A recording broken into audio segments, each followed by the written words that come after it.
yurak nuqsoni bo'lgan oldingi farzandlarida Sergeli poliklinika ginekologi kelyaptilar qabulimizga. Bolalarni skrining qilganmiz. Bugun mana Dopplerda yuraklarni ko'rib beryapmiz.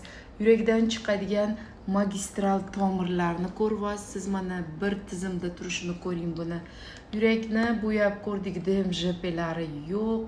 Xo'p, yurakdan chiqadigan magistral tomirlarni joylashuvi normada. Oldingi homilasida og'ir yurak nuqsoni bo'lgan va bolasidan ayrilgani uchun mana bizni qabulga kelib yurakni eho serдца qilyaptilar. Выходящий trakt aorta. Mana bu yerda ham juda yaxshi ko'rinyapti. Bolajonimiz 26 haftalik, suvlari toza, yuragida hech qanday nuqsoni yo'q, yaxshi o'syapti deb berdik. Ko'ngillari xotirjam ketishdi.